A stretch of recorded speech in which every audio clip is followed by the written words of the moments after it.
Hey, y'all. Welcome to another episode of the WERKin Mommas podcast. I am Nikki Winston and so excited and glad to have you tuning in and rocking with me today. I am here to talk about a plethora of things. I am a certified public accountant. I'm also a CPA exam instructor and coach. I'm a writer. I'm a podcaster. I am a CPA firm owner, and I like to give career advice and share my experiences as a Black woman slash disruptive millennial working in corporate America, but also running my own businesses. And one of the things about my podcast is that it's very cathartic for me. It's very therapeutic in a way for me. And so I don't edit my podcast. I want the organic emotion, the feeling, the moment to live through the episodes. And I don't want to edit out something just because I take a sip of water or I clear my throat or one of my kids barges in to my studio while I'm recording. So I'm excited to jump into today's episode. If you are tuning in for the first time, welcome. Thank you for being here. If you are a regular listener, hey, hello, welcome back. So excited to have y'all rocking with me. So let your network know that you are listening to this episode by using the hashtag WERKinMommas, WERKIN MOMMAS. Also, feel free to tag me on social media. My handle is at Nick Winston CPA, NIKKWINSTON CPA. You can also find more information about my firm, the Winston CPA Group, about my ghostwriting and content creation services, as well as get right for the CPA exam, all on my website at nickWinstonCPA.com. And you can also find me on LinkedIn, Instagram, and Twitter at Nick Winston CPA. So let's jump into this episode. Grab your water, grab your tea, grab your whiskey, whatever pleases your palate. Let's go. Hey, y'all, it's Nikki. Welcome to another episode of the WERKin Mommas podcast. This is episode 27. This is a career convos episode. I have been doing a ton of episodes about the CPA exam, and it was very much needed. But as many questions as I get about the CPA exam and study tips and advice and all of that, I get just as many questions about career tips and leadership development and people asking how to stand out at work or advance in my career. So I'm certainly going to put out more episodes under the hashtag career convos just so y'all can get the answers that y'all are looking for as y'all are moving and grooving in corporate America. So it is almost 3 o'clock in the morning right now. Y'all know I'm a night owl, so this is prime time for me. The house is quiet. Everything is cool and calm. I got my essential oils diffusing. I got my lime water here with me, so it is totally a vibe. I actually just put my kids to bed not too long ago. They have been up. I usually give them a day where they can just kind of stay up late, do whatever they want to do. But you know, kids, you give them an inch and they take a country mile. If I say y'all can stay up for an extra hour, I'll go in the room at 1 o'clock. They both are still up on devices, playing the game. My daughter's doing choreography while she's watching movies. It's just, they are just something else. But anyway, this episode I've been wanting to do for about a week or two now. I is really inspired by this post that I made on LinkedIn last week where I posted about the best career advice that I ever received. And just in talking to the people who commented on the post and responded and shared some of the career advice that they also received, it took me back to that era, back to that time when I was fresh out of school. So I said, you know what? I got some more to say about this. I need to do an episode. But of course, my episode was further delayed because I've spent the last several days really just consumed with my ancestry and learning about my grannies and pawpaws and great grands. And I've gone 6 generations back as of right now, all the way back to 1825. And so the last 3 or 4 days, I have literally not really did a whole lot of work. I paused everything because I was so intrigued and curious and flabbergasted and amused and side-eyeing some of my ancestors. Like, what was y'all doing? What did y'all have going on? But on the flip side, I learned a lot about them. I had some conversations with my parents. I had talked to them several years ago about just different questions I had because except for my paternal grandmother, my other grandparents passed away when I was too young to even understand what was going on. But just revisiting those conversations with my parents and laughing about things and raising my eyebrows about other things was like, okay, what did they have going on?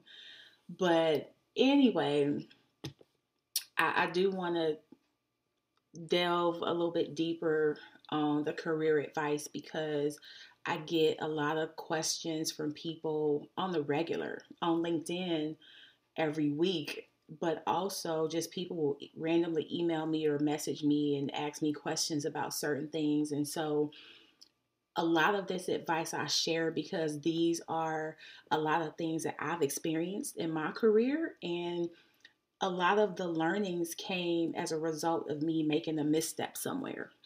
So if anything that I've gone through that I can share so that it helps somebody else not make the same missteps I did, I'm all for that. And I just really, it feels really nostalgic. It wasn't even that long ago, but it feels nostalgic to go back to that place of when I got my first job. That feeling of graduating, becoming a professional in the accounting industry, something that I had went through my undergraduate life um, at the Maxim Fisher College of Business at the Ohio State University, of course. Having gone, I remember going through those years and all those classes and lectures and labs and projects. It's like, man, when is this shit gonna be over? I just want to go to work. I'm done with school. I'm over it. And just going back to that time in 2004, those first few weeks between me walking across the stage to get my degree to receiving the verbal offer from Mr. Knowles, like that was so surreal for me. And in just a matter of weeks, I am being relocated. I'm house hunting with the realtor that the company assigned to me, and I'm preparing to put these 5 years of accounting studying to use. So I used to always have these thoughts and trying to picture in my mind what my first job would look like. Like it's gonna be a new job, corner office, my ass, corner office, and I'm just out of school. 22-year-old with a corner office. But hey, a girl could dream, right? But corner office in some swanky office building, these floor to ceiling windows. I have this beautiful view of some large metropolitan city with warm weather, a lot of traffic, just a whole vibe. And I would have that job where, Lord Jesus, let me get some water.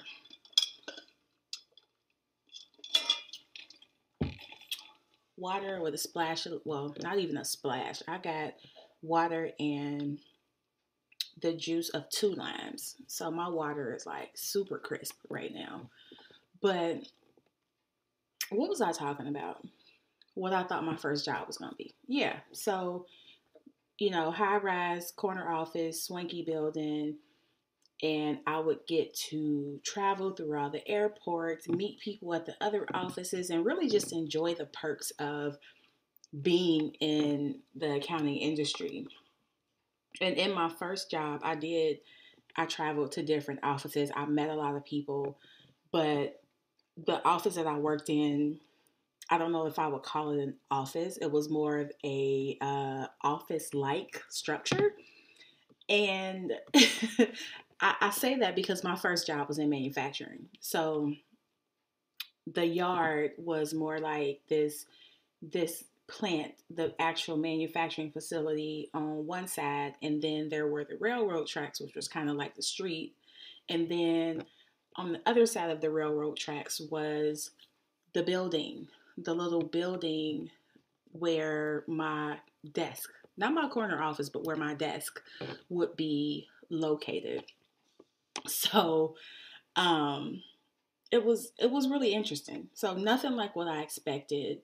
The other reason why it was nothing like what I expected is because of really just the whole attire, the dress code thing. So when you think about a manufacturing facility, there are pallets, there are rail cars going back and forth all day. There's dust, there's hard hats, there's just drums, not like music drums, but like drums of like chemicals and containers, but nothing like that swanky office building. But I still, despite all of that, showed up on the first day wearing a pencil skirt, button down shirt, stilettos, rocking freeze curls. And if y'all go back with me for a second to the 99 and the 2000 when Cash Money took over, freeze curls were the thing. If you had short hair, it was short with freeze curls, or it was finger waves, or if it was long, you had a French roll or a bun or something like that.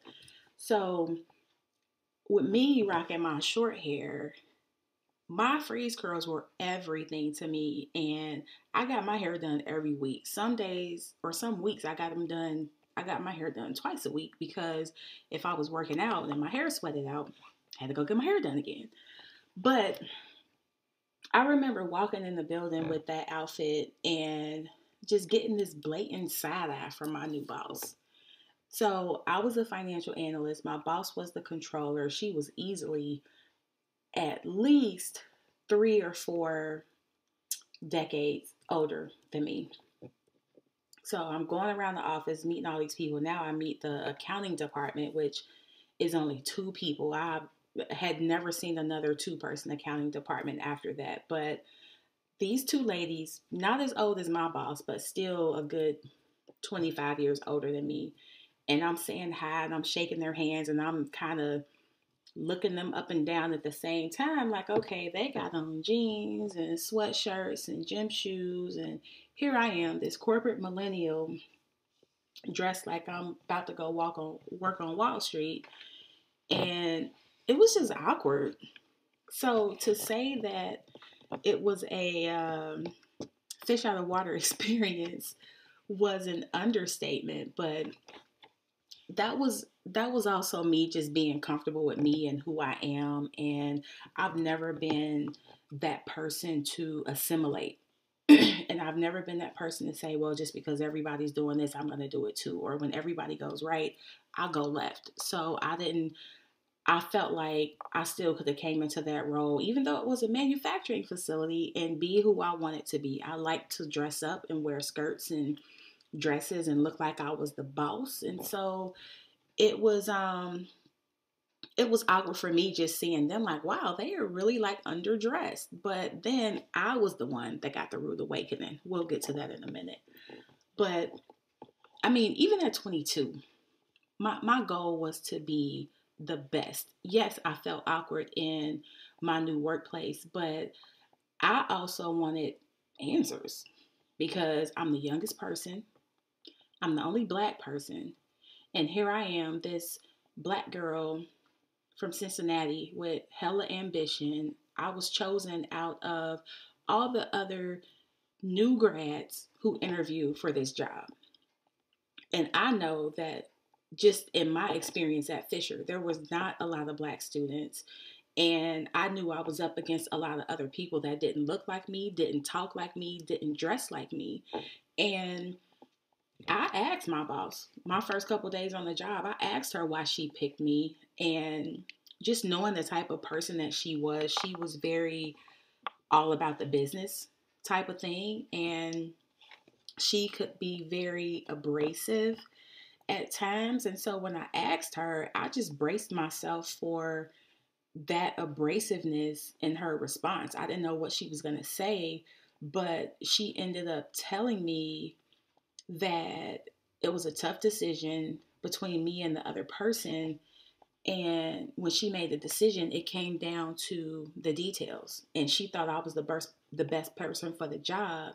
And she appreciated my attention to detail. And when I tell you, I was floored because I just felt like something mean or something sideways was going to come out of her mouth. And so I was just humbled, like, wow, like, thank you. And let's just back up several weeks prior and we'll talk about what she meant with the details. So I relocated for this job because it was 2 hours or so away from my house in Columbus. And when I went to the interview, I had to leave super early because the interview was 2 hours away. So I drove 2 hours, I did the interview, drove 2 hours back to Columbus. And before I went back home, I stopped at the store. I went and bought a box of thank you cards. And I opened them up. I'm doing all this from sitting in my car. Opened up the thank you cards, hand wrote her a thank you card, and I took it to the post office because I knew that with me being a couple hours away, it was going to take her a day or two to get my mail. So I wanted it to go out that same day. And when she talked about details, it was really that handwritten thank you card spoke volumes. Not only from the feedback that she gave me, but what really just blew me back was I was sitting in her office. And you know, when you're in this new space and you're trying to get to know somebody, you just kind of looking around. Y'all, this lady had the thank you card that I sent her propped up on her desk like it was a trophy. Like propped up on the corner of her desk like it was a trophy. And so I was like, wow, like I I I like her now. Like I think me and her girl will work well together. And so the takeaway from that is just know that details matter. The difference between me and the other person. She said that it was a bunch of people they interviewed. They narrowed it down to two people. It was me and this other guy. And I interestingly remember when I went to do my interview, there was a guy sitting in the visitors lounge or whatever, and that probably was him. But the difference between me and the other person getting that job was the thank you letter that I sent to her. The thank you letter that I mailed, not emailed, that I hand wrote and put in the mail the same day to her. And so from that day forward, I was just like, you know what? Let's just put all the BS aside. Forget everything else. It's time to go to work. Let me show this lady that she made the right decision when she picked me for this job. And I mean, from there, I hit the ground running. And I was a person who I had always been intellectually curious, and I never really shied away from asking questions of anybody. And I tell people all the time, I would much rather be that person that somebody is like, Nikki is so annoying. She asks 1,000 questions, but at least I got the answers that I needed.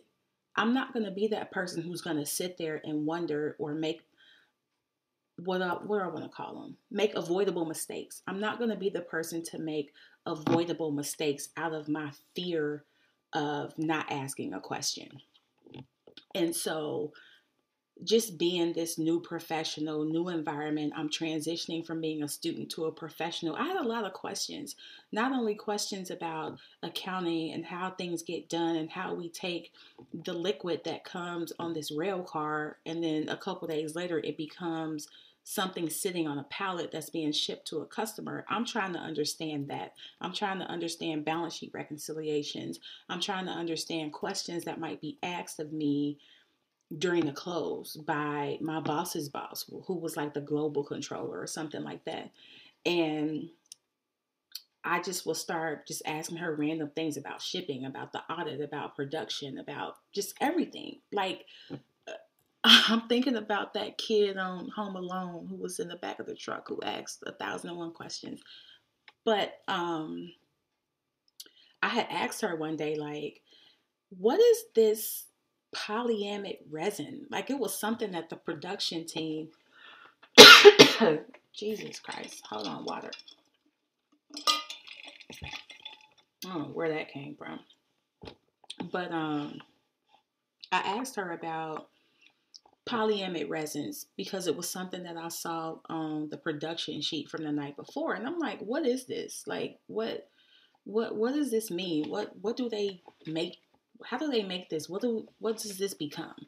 And all the questions I had been asking her, like about the company and about the people in Florida at the corporate office, like she would answer those questions and I would ask her about balance sheet recs and where to find certain things. And she would answer those questions. And then when I asked her about the polyamide, it was like, I thought she was getting irritated, but her response was like, I can tell you what it is, or you could go out there and figure it out for yourself. And I was just like, okay, well, maybe she's tired of me asking her questions. But then I said, well, you know what? I kind of do want to figure it out on my own. And so I told her, like, yeah, I would like to go out to the plant and figure it out. So she gave me this to-do list for the next day, which was like, okay, so you come tomorrow. Instead of coming to the office, go to the plant, ask for this person. You're going to do this, this, and this. And then she said, which I can laugh about now. She's like, and wear your steel toes. Because I had already bought steel toe boots because I was told during my onboarding, like, you're going to need these. You're probably going to have to go out to the plant, et cetera, et cetera. And I knew that was her little slick way of saying, don't come in here tomorrow with no skirt and no, and no shirt and no pumps, no stilettos, because this ain't that type of party. This is a plant. We manufacture things. We make things. There's chemicals. There's dust. Like, don't do that. So she low-key hurt my feelings with that shade. But again, I knew that it came from a place of sincerity. So I was just like, you know what? Let me get out my feelings. Let me get out my feelings. And forget about the way that she said it and just focus on what she said. I mean, I'm still just at the point where I am elated by her having my thank you card propped up on her desk. Like I have never forgotten that out of my whole career. So from that point on, I was just like, you know what? Anything that Sandra says to me, I'm going to take it because I realized that she meant well. And she also told me don't be a clock watcher, but that's a whole nother episode. That's another story for another day. Okay. But just know that the next day I was more appropriate. I had on my jeans, I had on my Ohio State sweatshirt, my steel toes, and my hard hat that crushed my freeze curls. Like, I remember when I used to put that hat on, and I used to try to put the hard hat on slow so it wouldn't do too much damage. But once you put a hard hat over some freeze curls, it is a wrap, okay?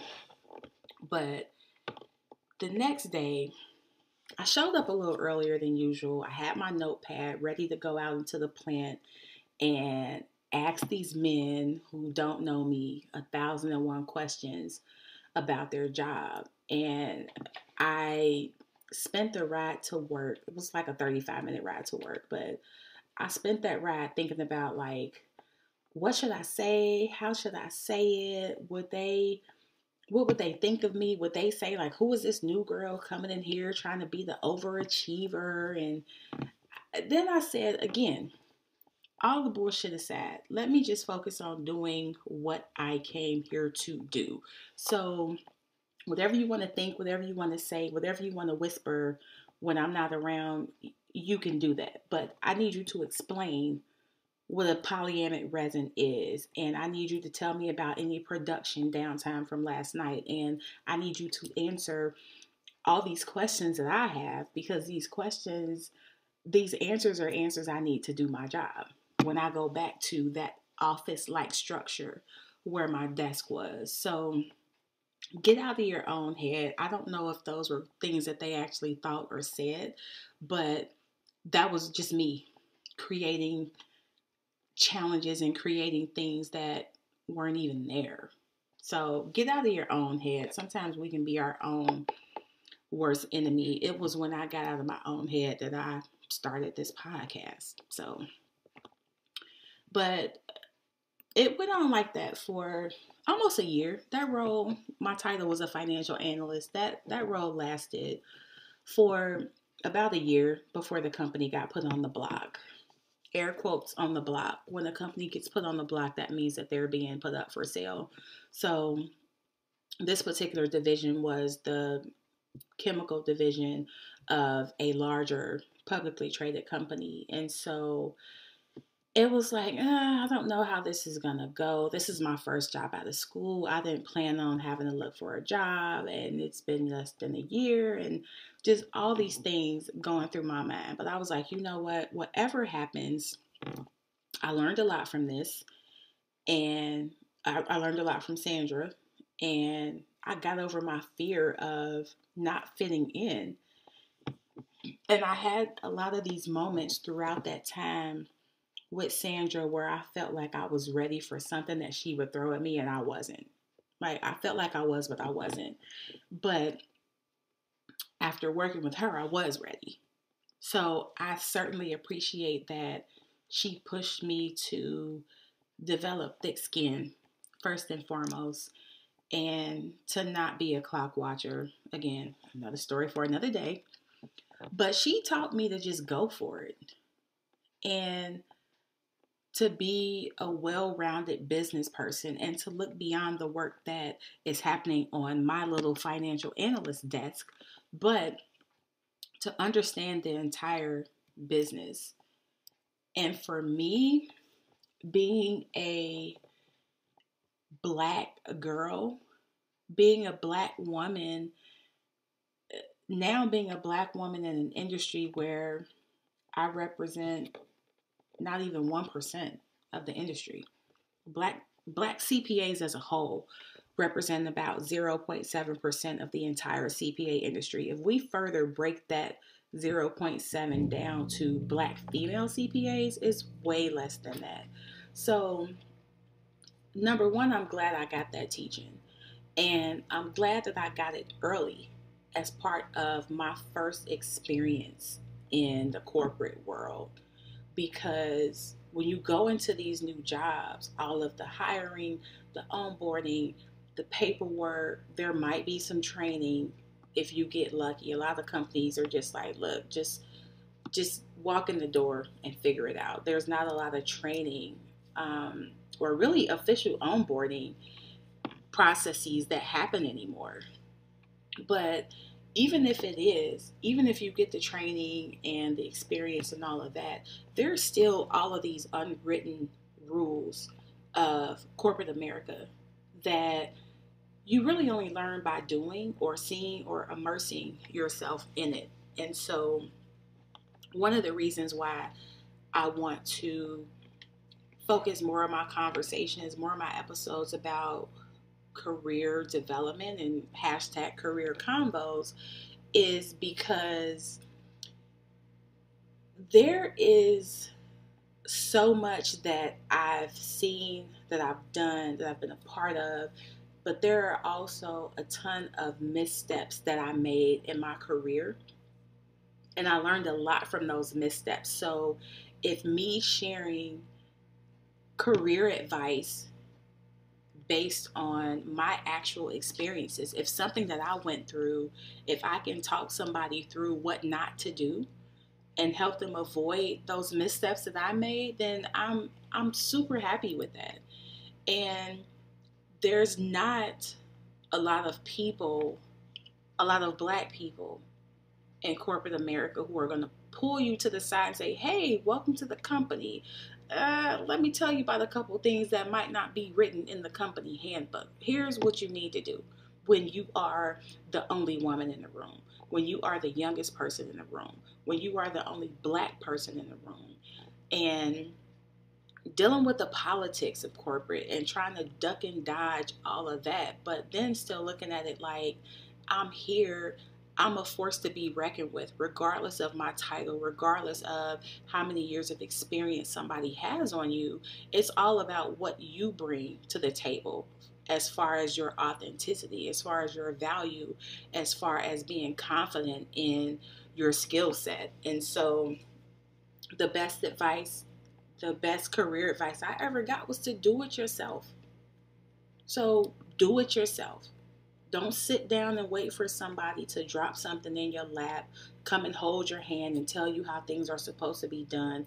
Get up, go out and figure it out, because a lot of companies or a lot of roles, as you advance in your career, there's going to be a lot less or little to no hand holding. When you're just out of school, yeah, you might get a mentor or some extra teaching and onboarding and such. But as you move from, if I'm speaking from the accounting space, if you come into a role as a junior accountant or a staff accountant, there's going to probably be a lot more hand holding for you. But as you move into a senior accountant, an accounting manager, and all of these other roles, there's an expectation that you know what you're doing to the point where you can be self-directed, and there's not a lot of time or energy and effort, my TEE. There's not a lot of time, energy, and effort that the company has to invest in you because they feel like you should know what to do. So a lot of that and a lot of the way that I move is because of what I learned working under Sandra. And so it's not an intimidating experience for me to be across the table from a C-suite executive. I don't have a problem picking up the phone and calling somebody in another department that I don't know and asking them questions if that's what I need to get my job done, if that's what helps my team. And you just have to get to the point where you got to put the emotions aside. You got to put the feelings aside and understand that this is about the business. This is about the work. And that's the thing I took from Sandra is like, as abrasive as her words were sometimes, I certainly appreciate them now. I couldn't understand at first some of the things that she would say. Like, I was so stuck on the delivery that I was missing her message. And I remember having those moments where I would go home and talk to my husband. And, well, he was my fiance at the time, but I would talk to him and say, like, I don't know why this lady has it out for me. I don't know why she's always on my ass and this, and this. And I mean, I don't know if I can deal with her. But that was the 22-year-old in me speaking, the young professional in me speaking, not really understanding what this lady was doing at the time and how she was investing in me. And it wasn't until several years down the road where I would occasionally think back to that experience. And I'm like, oh, I didn't get it at the time, but damn, I get it now. And I so appreciate what she was doing when she told me to go out here and figure it out on my own. When she would say, you're not going to get very far in your career if you're a clock watcher. And a lot of times or I won't say we, I'll speak for myself. A lot of times in relationships, whether they're with significant others, whether it's with family and friends, sometimes there's this communication issue that's at the root of a lot of the problems, where it's like, I couldn't even catch what you were saying because I couldn't get past the way that you said it. And that's where I was with Sandra. Like, a lot of times things that she said, I'm just like, did she really just like fix her mouth to say that like that, but you gotta let that go out the window and realize that it's about the work, and it's not, in most cases it's not anything personal or a ding against you. It's just that's the nature of at least the accounting industry, and you just got to be along for the ride. And I had looked Sandra up a few weeks ago, because this was only 15, 16 years ago. This was 2004. So while it wasn't a long time ago, there was no social media. And so I still would think about her occasionally, because I don't think she realized the impact that she had on my career. I've had people tell me that I'm very ambitious and I work with a sense of urgency. And like I said before, I don't have a problem working cross functionally, not afraid to interact with leadership and big wigs, if you will. And a lot of that I learned from her. And it wasn't until later that I realized, going out into the plant, talking to these people, asking them these questions, was my first experience with working cross functionally. Accounting impacts every aspect of a business. So if you work in accounting and you're listening to this, you have to be able to work cross functionally, whether you're making a phone call to an operations leader, whether you're talking to IT, it can be marketing, looking at their P&L. It can be so many things going on. And so there's just a skill set that I don't want to call them soft skills, because there's nothing soft about them, but there's a skill set that you have to develop beyond technical accounting and debits and credits to really be effective in your role. And even with Sandra and this whole clock watcher thing, like, we would spend some days after hours. To me, after hours is like, if it's 5:01 and I'm still in the office, there is a problem, okay? But for her, she didn't care about what time it was, and we would be in her office reviewing the P&L on speakerphone with the FP&A team in Jacksonville, asking questions to the plant team about production. So many things that I learned from her that set the bar so high for my career.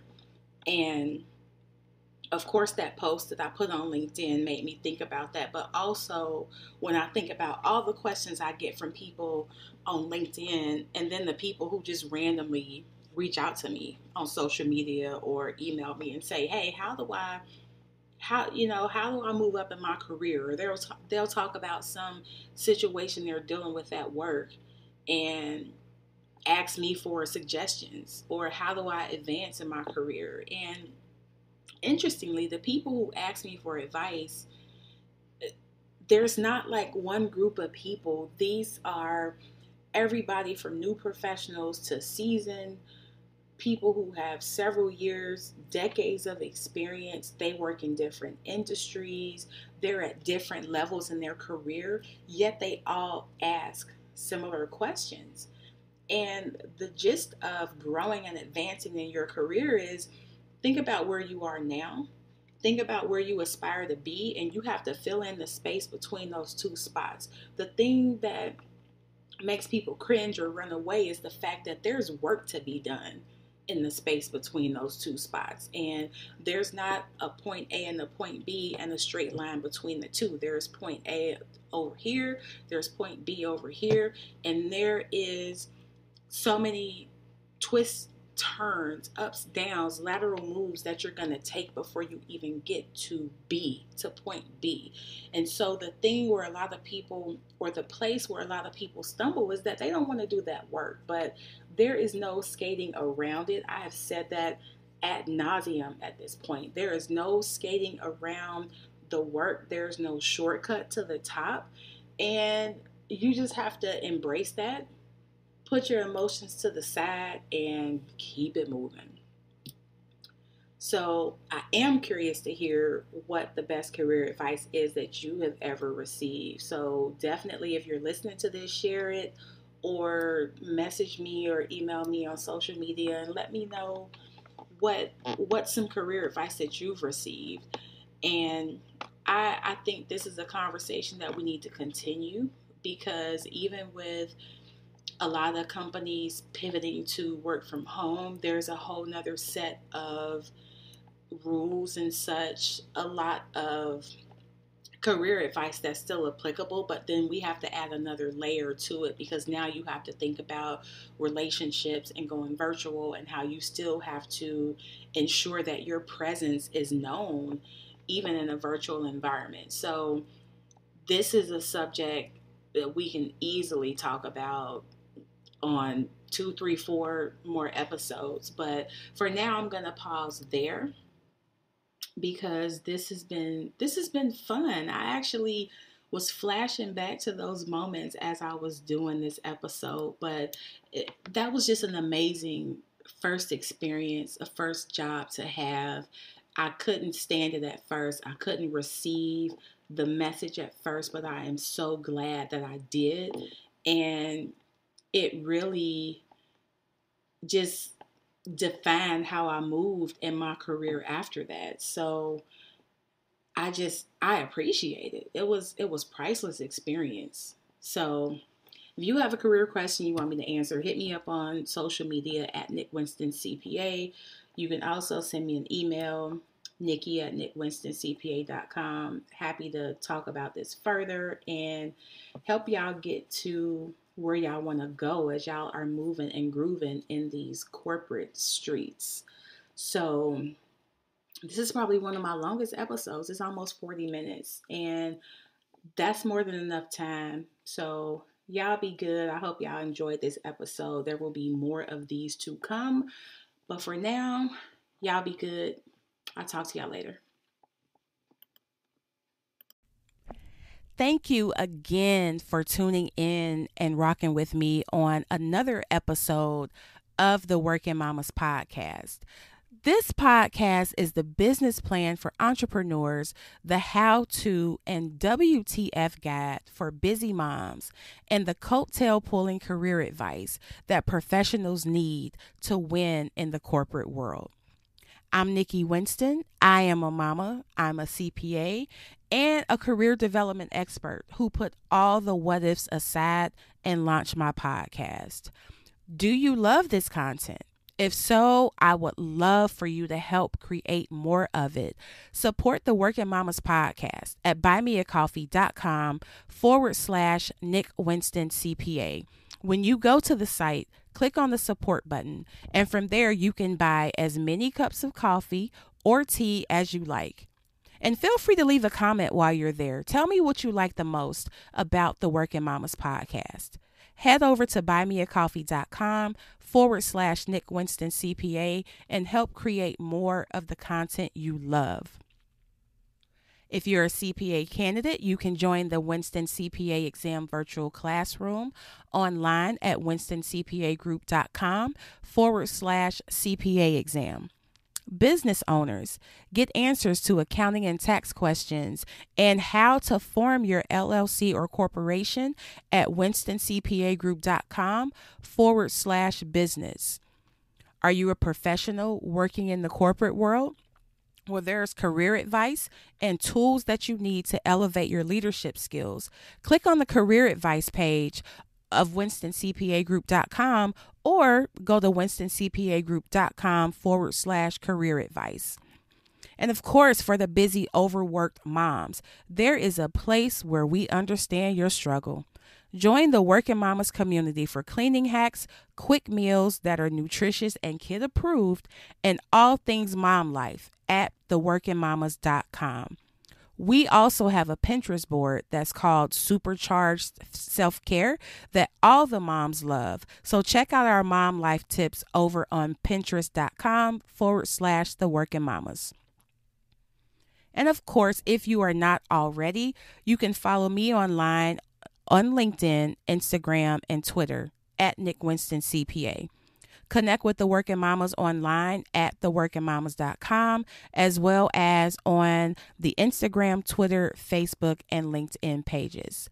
Thank you again. It has been fun, and my podcast is a labor of love for me. So I appreciate every single solitary person who is tuning in. And I look forward to you coming back to rock with me on another episode of the WERKin Mommas podcast.